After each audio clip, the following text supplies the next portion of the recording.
नमस्कार दोस्तों, डेट आज की देखो 2 जुलाई 2024 है और स्वागत है आपका एटोएल डिस्कशन में। सबसे पहले देखो रिज़ल्ट की बात कर लेते हैं। कल रिज़ल्ट आया, बहुत सारे मैसेजेस आए, कमेंट्स भी आए, बहुत सारे लोगों ने अपनी कम्युनिटी से क्लियर किया। लेकिन देखो बहुत सारे मैसेजेस आए जिन्होंने बोला कि बहुत मेहनत की, पूरा साल मेहनत की, अपना बेस्ट दिया, फिर भी नहीं हो रहा है, समझ में नहीं आ रहा है कि क्या किया जाए। बुरा लगना तो देखो लाजमी है, इंसान है, दुख होता है, दर्द भी होता है, मेहनत किया है, टाइम दिया है, तो एक्सपेक्टेशन भी होती हैं। तो देखो बड़ी बड़ी बातें नहीं बोलूँगा, फिर से खड़े हो जाओ, don't give up, never give up. लेकिन एक चीज़ ज़रूर बोलूँगा, आप अपनी सिचुएशन देखिए, सर्कमस्टांसिस देखिए, और जो बिगनर है उनको भी बोलना चाहूँगा, 2-3 साल आपने प्रिपरेशन में दिए हैं ना, उसके बाद आप प्लान बी की तरफ ज़रूर ध्यान दीजिए। प्लान बी कुछ भी हो सकता है, आप अपने हिसाब से चूज़ कीजिए, क्योंकि 2-3 साल आपने अपना बेस्ट दिया है तो तैयारी आपकी हो चुकी है। फिर थोड़ा जो लक मैटर करता है, हो सकता है कि लक की वजह से आपका नहीं हुआ, अगले साल हो जाएगा। मैंने बहुत सारे ऐसे एस्पायरेंट से मिलता हूँ, मैं सिलेक्टेड कैंडिडेट से, जो ये बोलते हैं कि जिस अटैम्प्ट में मेरा हुआ उस साल मैंने सबसे कम मेहनत की थी। बात ये नहीं है कि उस साल कम मेहनत की, बात ये है कि उससे पहले कितने साल मेहनत की, लगातार वो मेहनत एक्यूमुलेट होती गई, इकट्ठा होती गई। तो इसी वजह से बोल रहा हूँ कि आप अपनी सिचुएशन देखिए, बैठिए, गलतियों को एनालाइज कीजिए, कहाँ पे गलती रह गई, क्या इंप्रूव करने की आवश्यकता है। और सेल्फ डाउट तो देखो कभी भी मत कीजिएगा ज़िंदगी में। बात सिर्फ आपके इस अटैम्प्ट की थी, सिर्फ आपका ये अटैम्प्ट फेल हुआ है। खुद पे क्वेश्चंस कभी मत उठाना ज़िंदगी में। इवैल्यूएशन आपके इस अटेम्प्ट का हुआ है, ना कि आपका। जिनका क्लियर हो रहा है उनको बहुत बहुत बधाई, आप बढ़िया से तैयार कीजिए, बहुत बढ़िया मौका है आपके पास, अपना बेस्ट दीजिए। नोट्स सारे आपके साथ में शेयर्ड हैं। ओनली एस नथिंग एल्स का जो टेलीग्राम ग्रुप है वहाँ पे सारे नोट्स आपके साथ में शेयर्ड हैं। जो भी आपको प्रॉब्लम आए आप ज़रूर बताइएगा। तो इस मौके का भरपूर फ़ायदा उठाइएगा। और जिन्होंने इस साल अटैम्प्ट नहीं दिया उनके लिए भी देखो एक लेसन है, अभी आपके पास में पूरा साल है, आप अच्छे से तैयारी कीजिए, कोई कसर नहीं रह जानी चाहिए। कुछ भी हो, चाहे सी सेट हो, कोई सब्जेक्ट हो, पूरा साल है आपके पास में, पूरे साल की स्ट्रेटजी के हिसाब से तैयारी कीजिए। मेंस को इग्नोर नहीं करना है, अदरवाइज़ क्या होगा, आप प्री क्लियर कर लोगे लेकिन अगली बार जब प्री क्लियर करोगे मेंस की आपकी तैयारी नहीं होगी। तो अभी जो तैयारी करने का समय है ना, वो मेंस की तैयारी करने का समय है। जिनका क्लियर हुआ है, नहीं हुआ है, जो फर्स्ट अटैम्प्ट देंगे, सब के लिए ये जो समय है वो मेंस की तैयारी करने का है। तो मेंस की तैयारी फिलहाल के समय में अच्छे से करिए। कोट आज का है जॉन रस्किन का, when love and skill work together expect A masterpiece. जब देखो लव और स्किल दोनों एक साथ काम करते हैं ना, तो ज़बरदस्त रिजल्ट निकल के आता है। लव मतलब किसी चीज़ को देखो दिल से करना, काम में पैशन होना, मोटिवेशन होना। और स्किल मतलब आपके पास में कोई स्किल है, जैसे छोटा सा एग्जांपल ले लीजिए, टीचिंग का एग्जांपल ले लीजिए। टीचिंग एक स्किल है, मान लीजिए अगर कोई टीचिंग से प्यार करता है, उसके पास टीचिंग की स्किल है और वो प्यार से, पैशन से टीचिंग करता है, तो ज़बरदस्त टीचिंग निखर के आएगी। बहुत सारे एग्जाम्पल्स आप दे सकते हो। आज 3 इश्यूज हम डिस्कस करेंगे। सबसे पहला जो आर्टिकल है नए क्रिमिनल लॉज से संबंधित है। फिर दूसरा जो आर्टिकल है वोटर की एनोनिमिटी से संबंधित है। दोनों आर्टिकल्स द हिंदू के हैं। तीसरा आर्टिकल फिर इंडियन एक्सप्रेस का है, इंडिया नेपाल रिलेशंस से संबंधित। चलिए डिस्कशन स्टार्ट करते हैं। इसके बाद नेक्स्ट आर्टिकल देखो न्यू क्रिमिनल लॉज से संबंधित है। आप ना सिलेबस के इन टॉपिक्स से आर्टिकल को रिलेट कर सकते हो। देखो द हिंदू में तो बिल्कुल छोटा सा आर्टिकल आया है, लेकिन थोड़ा सा हम डिटेल से डिस्कस करेंगे। हुआ क्या है, नए क्रिमिनल लॉज, जैसे देखो इंडियन पीनल कोड को रिप्लेस करने के लिए भारतीय न्याय संहिता, क्रिमिनल प्रोसीजर कोड को रिप्लेस करने के लिए भारतीय नागरिक सुरक्षा संहिता यानी BNSS, और सबसे लास्ट में इंडियन एविडेंस एक्ट को रिप्लेस करने के लिए भारतीय साक्ष्य अधिनियम BSA। अब देखो इनका इंप्लीमेंटेशन स्टार्ट हो गया, तीनों का, भारतीय न्याय संहिता का, BNSS और भारतीय साक्ष्य अधिनियम, तीनों का इंप्लीमेंटेशन 1 जुलाई से अब स्टार्ट हो गया है, यानी कल से। 1 जुलाई सरकार के लिए शायद शुभ होगा, तभी तो GST का इंप्लीमेंटेशन भी 1 जुलाई से स्टार्ट हुआ था। अब इन तीनों नए क्रिमिनल लॉज का भी इंप्लीमेंटेशन 1 जुलाई से। देखो ये जो पुराने कानून थे ना, Indian penal code, criminal procedure code, ये कॉलोनियल इरा के क्रिमिनल लॉज थे और ब्रिटिशर्स ना ये कानून लेके आए थे अपने आप को मजबूत करने के लिए, ना कि न्याय दिलवाने के लिए। तो ये बात तो सच है कि आवश्यकता महसूस की जा रही थी कि नए क्रिमिनल लॉज को लाना जरूरी है और सरकार ने इस दिशा में एक प्रयास किया है, जो कि देखो एक अच्छी चीज है। वैसे भी आपको पता है हमारे देश के क्रिमिनल जस्टिस सिस्टम में ना बहुत दिक्कतें हैं, जेलें भरी हुई हैं, अंडर ट्रायल्स की संख्या काफी ज्यादा है, जुडिशरी में इतने केसेस पेंडिंग हैं, सालों साल लग जाते हैं जस्टिस मिलने में, और पुलिस में भी लगातार हम रिफॉर्म्स लाने की बात करते रहते हैं। तो पहले मैं आपको बताता हूं 3 नए जो क्रिमिनल लॉज आए हैं, क्या क्या अच्छी चीजें सरकार लेकर आई हैं, कौन सी ऐसी चीजें हैं जो अब अपराध की कैटेगरी में आएंगी। हाँ, एक चीज मैं आपको बता दूं, देखो ये जो सेक्शंस है ना, जैसे भारतीय न्याय संहिता में सेक्शन 144 क्या है या भारतीय न्याय संहिता में सेक्शन 101 क्या है, ये आपको याद रखने की आवश्यकता नहीं है। यूपीएससी ने कभी ऐसे क्वेश्चन आईपीसी से संबंधित भी नहीं पूछे। संविधान के आर्टिकल्स बेशक यूपीएससी ने पूछे हैं, बट आईपीसी के आर्टिकल्स यूपीएससी नहीं पूछती। ये लॉ वाले स्टूडेंट्स के लिए इंपॉर्टेंट है, यूपीएससी ने ये पास्ट में नहीं पूछे हैं। लेकिन नई चीजें जो हुई है ना अच्छी, वो मैं आपको बताता हूं। सबसे पहली चीज देखो, अगर कोई पुरुष महिला के साथ में ना संबंध बनाता है, शारीरिक संबंध बनाता है, ये बोल के कि मैं तुमसे शादी करूंगा, या फिर ये बोल के कि मैं तुम्हें जॉब दिलवाऊंगा, इस प्रकार से धोखे से शारीरिक संबंध बनाना, अब देखो इस चीज के लिए ना 10 साल तक की सजा हो सकती है। समझ गए? डिसीटफुल वर्ड मेंशन है, यानी धोखेबाजी से झूठा वादा करके शारीरिक संबंध बनाना, उसके लिए 10 साल तक की सजा हो सकती है।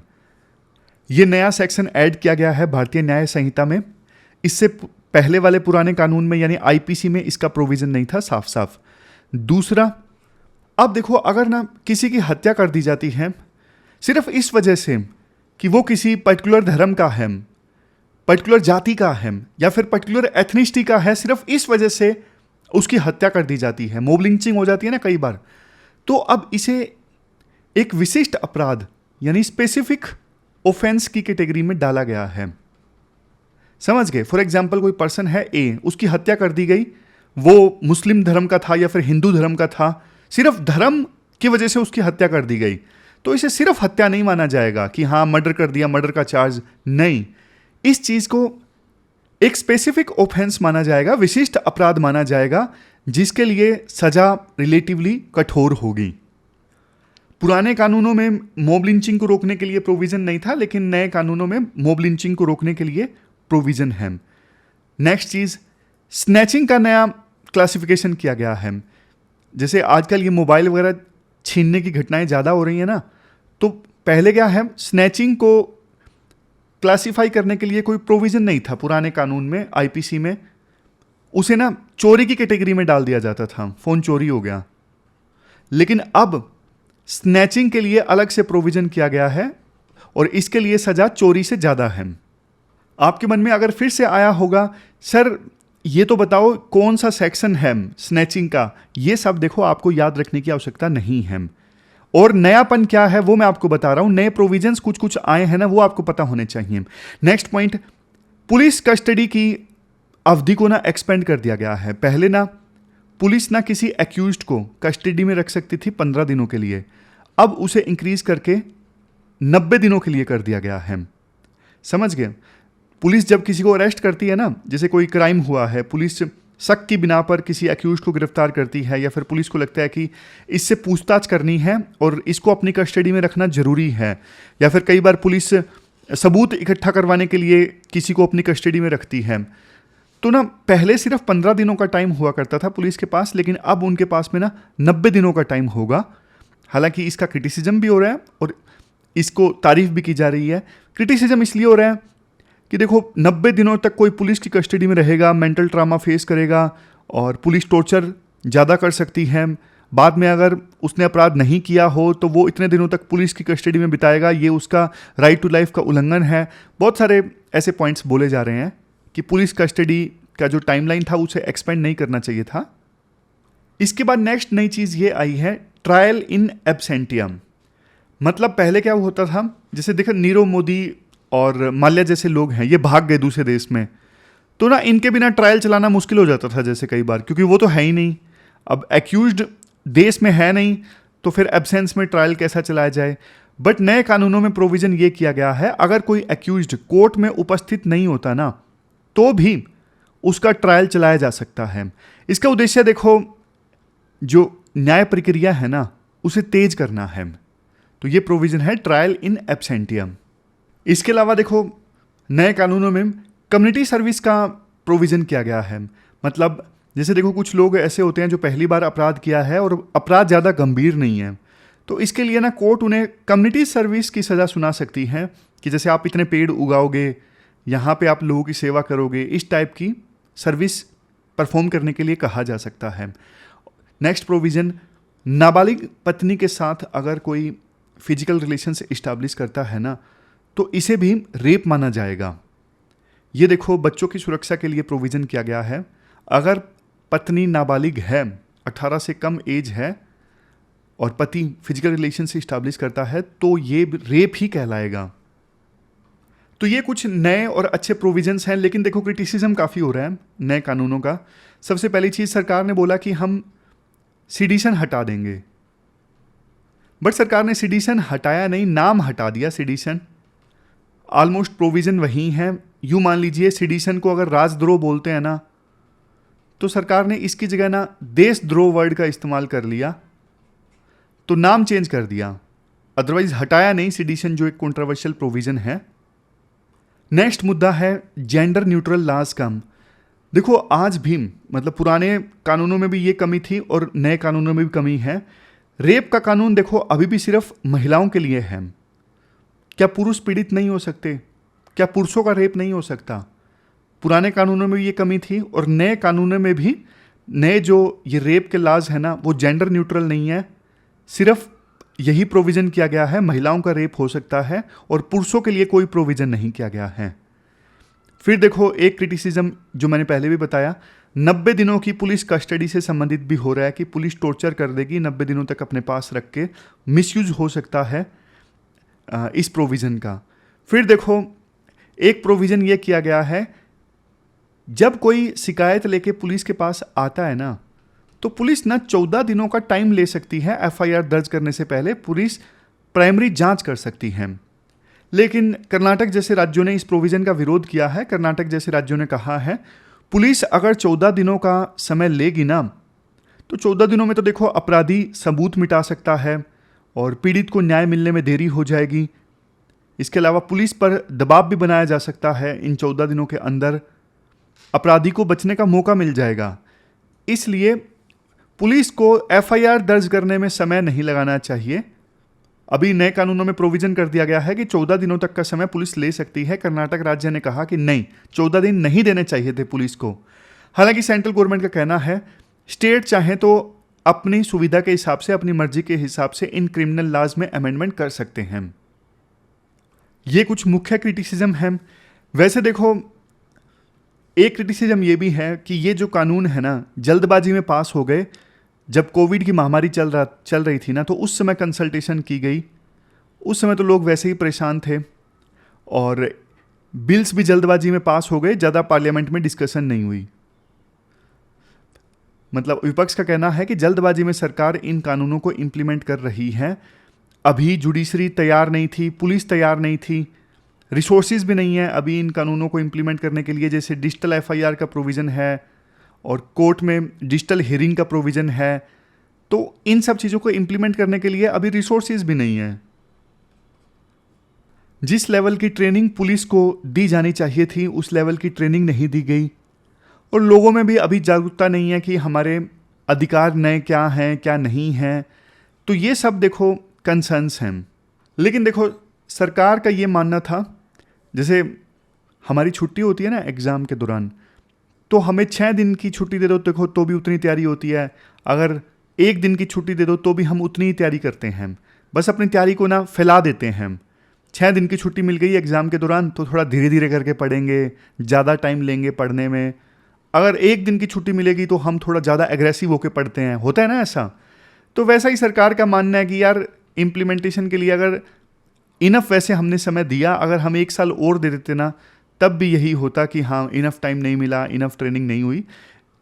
तो कानून हमने इम्प्लीमेंट करने स्टार्ट कर दिए हैं, और जो भी स्टेक होल्डर्स हैं ना, जैसे पुलिस है, इवन जनता है, जुडिशरी है, वो अपने आप अब समझ जाएगी। जैसे जैसे नए कानूनों में केस दर्ज होने स्टार्ट होंगे तो अपने आप चीज़ें उन्हें समझ में आ जाएंगी, कोई दिक्कत नहीं होगी।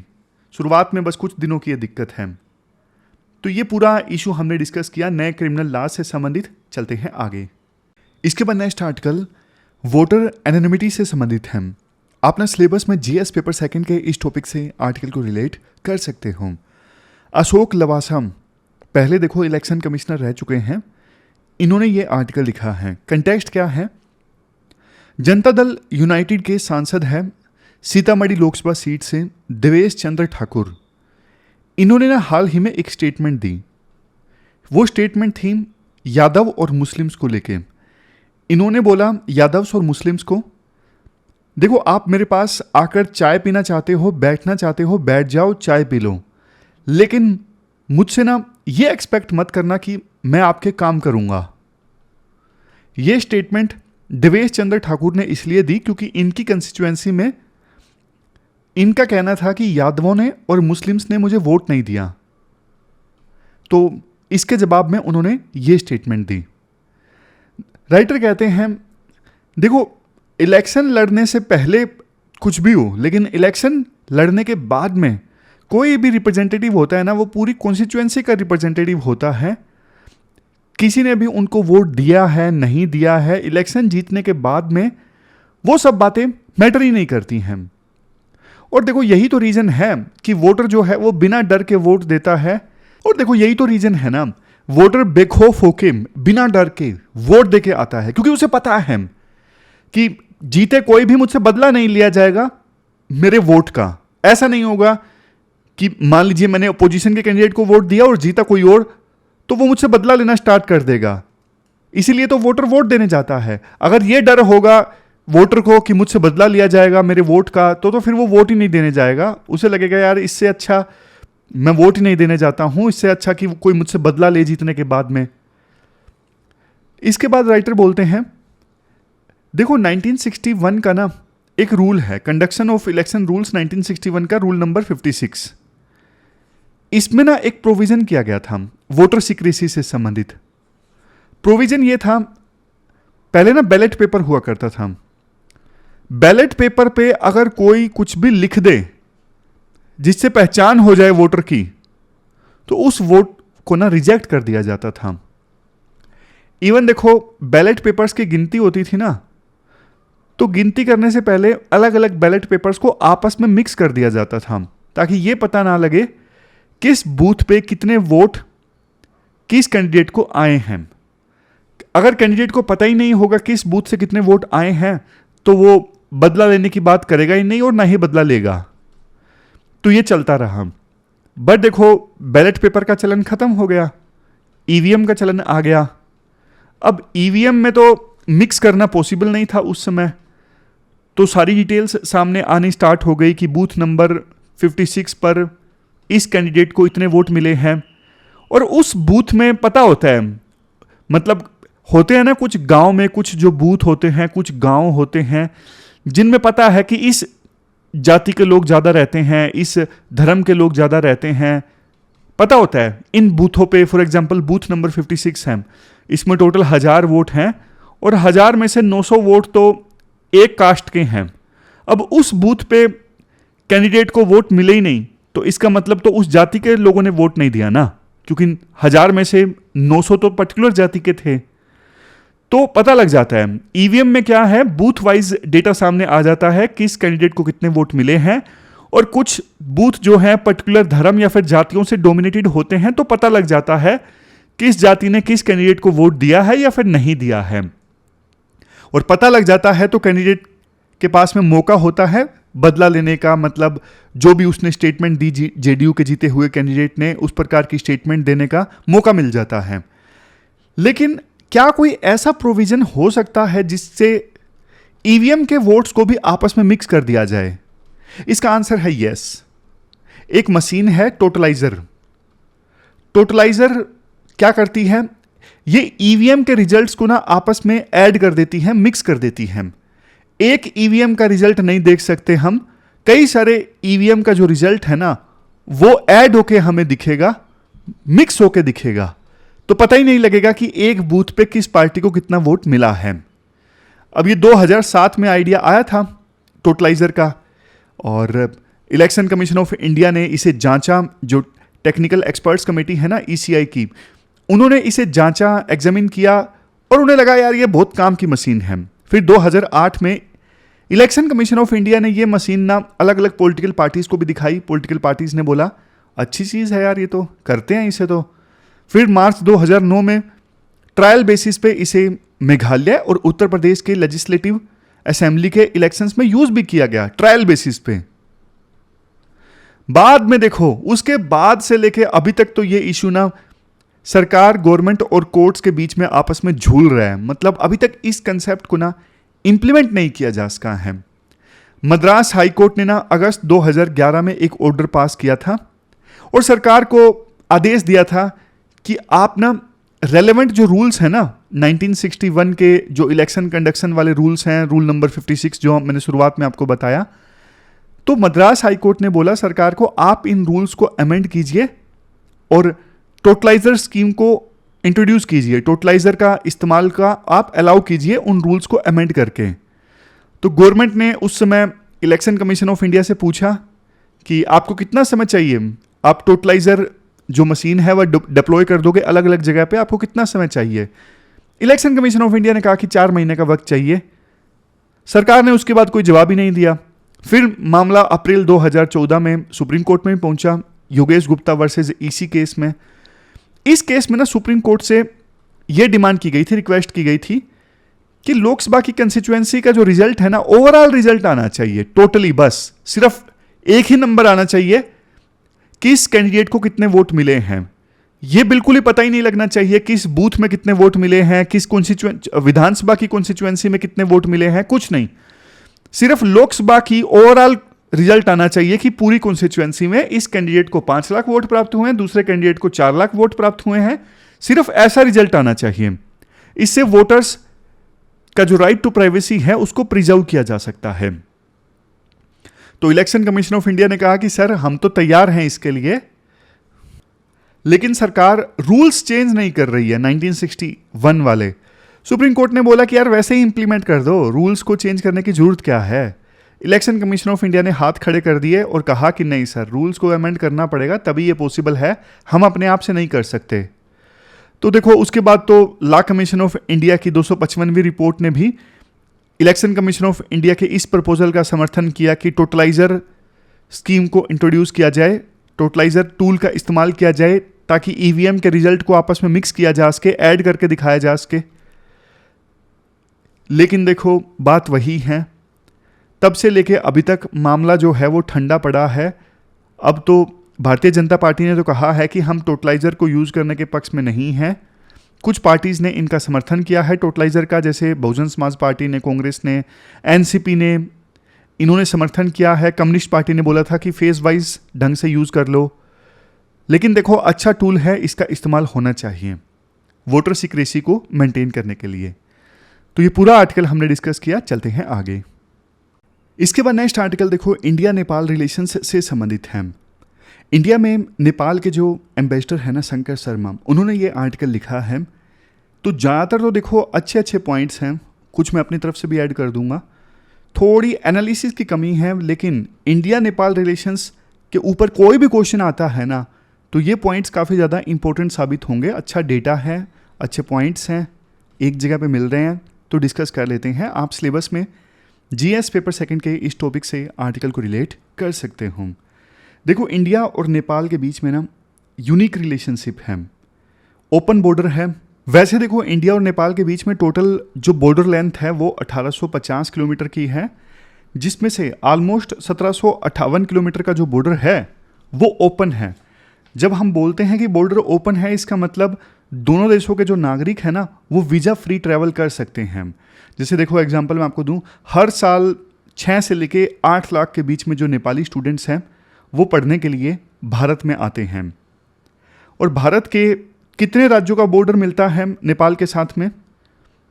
उत्तराखंड का मिलता है, यूपी का मिलता है, बिहार का मिलता है, वेस्ट बंगाल का मिलता है, सिक्किम का मिलता है, बस इन्हीं राज्यों का मिलता है ना। अगर कोई और राज्य हो तो आप बताइएगा कमेंट बॉक्स में। इसके बाद दोनों देशों का जो कल्चर है ना वो शेयर्ड है। शेयर्ड मतलब जैसे देखो 80% जो नेपाली हैं वो हिंदू हैं, 9% बुद्धिस्ट हैं, और इंडिया की भी कुछ कुछ इसी प्रकार की डेमोग्राफी है। इंडिया में भी 80% जो इंडियंस हैं वो हिंदू हैं। नेपाल का फेमस पशुपतिनाथ टेम्पल जो काठमांडू में है, और हमारा फेमस काशी विश्वनाथ टेम्पल वाराणसी में है। दोनों में आपस में कनेक्टेड माने जाते हैं। नेपाली और हिंदी दोनों लैंग्वेजेस हैं, इनमें भी बहुत सारी सिमिलरिटीज़ हैं। गोरखाज इंडियन आर्मी में पिछले कई दशकों से सर्व करते आए हैं। करंटली देखो गोरखाज की 39 बटालियंस हैं। कल्चरल डायमेंशन के अलावा अगर इकोनॉमिक डायमेंशन डिस्कस करें, दोनों देशों के बीच में जो ट्रेड था 21-22 में वो देखो $9.1 बिलियन का था। नेपाल का देखो 65% जो ट्रेड है ना foreign trade, 65% foreign trade Nepal का इंडिया के साथ ही होता है। और नेपाल बहुत सारी चीज़ों के लिए इंडिया पे डिपेंडेंट है, जैसे petroleum products, vehicles, iron and steel. और इंडिया में नेपाल से बहुत सारी चीज़ें परचेज करता है, जैसे इलेक्ट्रिसिटी है, पाम ऑयल है, सोयाबीन ऑयल है, जूट प्रोडक्ट्स हैं। अगर टूरिज्म की बात करें, नेपाल में देखो 2019 में ना कितने टूरिस्ट आए थे? 2 मिलियन, यानी 20 लाख। और 20 लाख में देखो 25% तो इंडियंस ही थे। मतलब 1/4 जो टूरिस्ट आते हैं ना नेपाल में वो इंडियंस ही होते हैं। और इंडियंस को वहाँ पे करेंसी एक्सचेंज करवाने की जरूरत नहीं पड़ती, या फिर आइडेंटिटी प्रूफ नहीं चाहिए, समझ गए। और नेपाल की जीडीपी में टूरिज्म का कंट्रीब्यूशन ऑलमोस्ट 10% के आसपास है। टूरिज्म बहुत इंपॉर्टेंट है नेपाल के लिए, और 1/4 जो टूरिस्ट जाते हैं वो इंडियंस ही होते हैं। और पेट्रोलियम की हम बात कर रहे थे, देखो नेपाल को जो पेट्रोलियम चाहिए ना 100% पेट्रोलियम इंडिया ही नेपाल को सप्लाई करता है। फेमस पाइपलाइन है जिसका जिक्र है इस आर्टिकल में, आगे पीछे होगा, मैं स्लाइड शेयर कर दूंगा। हाँ, कुछ स्टूडेंट्स की शिकायत थी कि स्लाइड शेयर नहीं हो रही। देखो मुझे पता नहीं था, लेकिन अब आगे से रेगुलर टेलीग्राम ग्रुप में स्लाइड आपको मिल जाएगी। आप टेलीग्राम पे सर्च करोगे ना ओनली IAS नथिंग एल्स, इस टेलीग्राम ग्रुप पे आपको स्लाइड्स मिल जाएंगी। समरी वैसे आपको मिलती है, और कुछ लोगों ने बोला कि समरी सर शॉर्ट फॉर्म में होनी चाहिए, कंसाइज फॉर्म में। ये भी मैंने टीम से शेयर कर लिया था। आप देखो बता दिया करो, कई बार ना मुझे भी नहीं पता होता कि हाँ भाई समरी थोड़ी लेंथी है या फिर छोटी है, स्लाइड्स नहीं मिल रही है। तो अब आपने बता दिया, मैं इसको देख लूँगा, कोई दिक्कत नहीं है। हाँ, तो पेट्रोलियम सप्लाई की हम बात कर रहे थे कि 100% जो पेट्रोलियम चाहिए होता है ना नेपाल को, वो इंडिया से ही जाता है। एक पाइपलाइन मेंशन है यहाँ पे, मोतिहारी अमलेखगंज पाइपलाइन, ये सितंबर 2019 में बन गई थी, मोतिहारी अमलेखगंज पाइपलाइन। अब इस पाइपलाइन से ना हर साल 2 मिलियन मेट्रिक टन जो पेट्रोलियम है ना वो नेपाल जाता है इंडिया से। फ्यूचर में और बहुत सारे प्लान हैं, जैसे देखो एक और पाइपलाइन का प्लान है सिलीगुड़ी से लेके नेपाल में झापा के बीच में, झापा। इसके अलावा अमलेखगंज से लेके चितवन के बीच में पाइपलाइन का प्लान है। ये प्रोजेक्ट्स हैं जिन पे काम चल रहा है। इसके अलावा अगर हम बात करें फॉरेन इन्वेस्टमेंट की, देखो इंडियन फर्म्स का ना नेपाल में ऑलमोस्ट $7.2 बिलियन का इन्वेस्टमेंट है। डेटा थोड़ा पुराना है, 2-3 साल, नया डेटा अवेलेबल नहीं है, 2020-21 का डेटा है। $7.2 बिलियन का इन्वेस्टमेंट इंडिया का नेपाल में।